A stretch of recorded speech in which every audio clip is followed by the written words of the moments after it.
एकेएसपी के प्यारे प्यारे व्यूअर्स, अस्सलाम वालेकुम। उम्मीद है आप सब खैरियत से होंगे। प्यारे दोस्तों, हमारी आज की कहानी है एक ब्यूटी सिटी के नामवर डॉक्टर ज़ीशान की, जो इंतहाई तेज रफ्तार से कार ड्राइव करके एयरपोर्ट पहुंचा और जहाज के जानब भागा। जहाज उड़ने के लिए तैयार ही खड़ा था। डॉक्टर को एक ऐसी कॉन्फ्रेंस में शिरकत करनी थी जो उसके एजाज में दी जा रही थी। डॉक्टर जल्दी जल्दी जहाज में दाखिल होकर अपनी मुकर्ररा निशिस्त पर जा बैठा।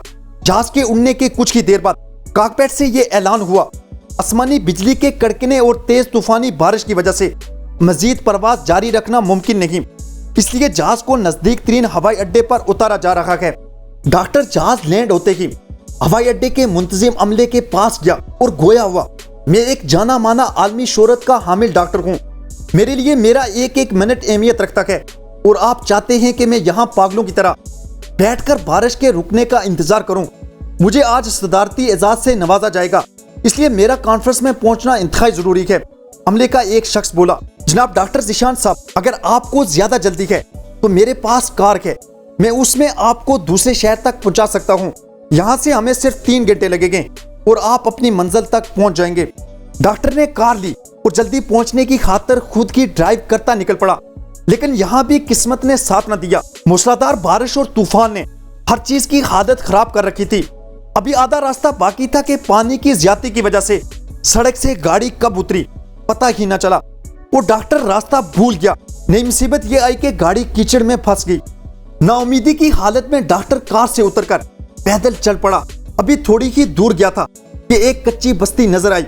इस तूफान में यह भी गनीमत थी, बस्ती के पहले घर का दरवाजा डॉक्टर ने जोर जोर से बजाना शुरू कर दिया। इस कहानी के आगे बढ़ने से पहले अगर आपने अभी तक ये हमारी वीडियो लाइक नहीं की तो कर दें। न्यू आने वाले नाजरीन एकेएसपी को सब्सक्राइब कर दें और बेल आइकन पर जरूर क्लिक करें। यह आपका हमारे लिए सबसे बेहतरीन तोहफा होगा। आवाज आई, जो कोई भी है अंदर आ जाओ। दरवाजा खुला है। घर क्या था, एक कमरा था बस, जहाँ एक बुढ़िया जमीन पर जनमाज बिछाए बैठी थी। डॉक्टर ने कहा, अम्मा जी इजाजत हो तो मैं आपका फोन इस्तेमाल कर लूं। बुढ़िया मुस्कुराई और बोली, बेटा कौन सा फोन, यहाँ तो ना बिजली है ना फोन, लेकिन तुम बैठो, सामने कोयलों पर चाय रखी है, प्याली में डालकर पियो, थकन और सर्दी दूर होगी। और साथ खाने को मकई की मीठी रोटी भी है, और खा लो ताकि मजीद सफर के लिए बदन में ताकत पैदा हो। डॉक्टर ने बुढ़िया का शुक्रिया अदा करते हुए प्याली में चाय डाली और मकई की मीठी रोटी चाय के साथ खाने लगा, क्योंकि वाकई उसका भूख से हाल खराब हो रखा था। अचानक बिजली चमकी और डॉक्टर की नजर बुढ़िया के साथ ही कम्बल में लपेटे एक बच्चे पर पड़ी, जिसे वो थोड़ी थोड़ी देर बाद हिलाती जा रही थी। बुढ़िया नमाज से फारग हुई तो डॉक्टर ने कहा, मैं आपके इखलाक और लुत्फ का निहायत मशकूर हूँ। माँ जी मेरे लिए भी दुआ करें, मुझे लगता है आपकी दुआ जरूर कबूल होगी। बुढ़िया बोली, नहीं बेटा, तुम मुसाफिर और मेरे मेहमान हो और मुसाफिरों से हुस्ने सलूक का हुक्म अल्लाह ताला ने दिया है। मैंने तुम्हारे लिए भी दुआ की है, खुदा का शुक्र है वो मेरी दुआएं सुनता है।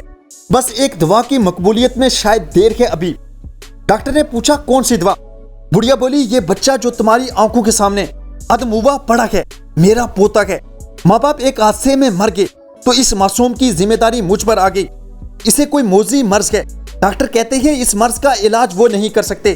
कहते हैं एक नामी ग्रामी डॉक्टर है जिसका नाम ज़ीशान है, वो इसका ऑपरेशन कर सकता है, लेकिन मैं बुढ़िया उस तक कैसे पहुंच सकती हूँ?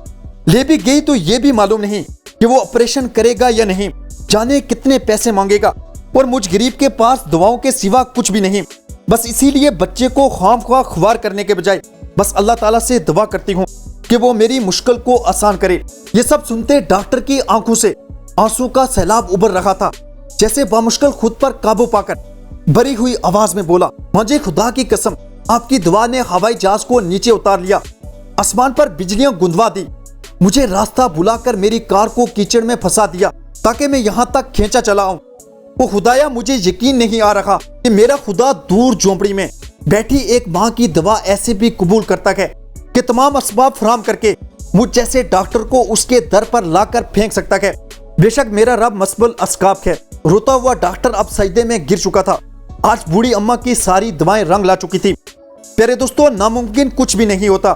पूरी कोशिश करें और फिर भी कुछ ना हो सके तो अपने रब से दुआ मांगे, इस यकीन के साथ कि आपका रब हर चीज पर कादिर है। वो ऐसे सबब बनाएगा कि आप हैरान रह जाएंगे। बात सिर्फ उस पर यकीन करने की है।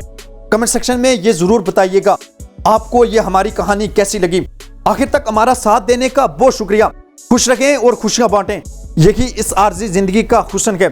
शुक्रिया।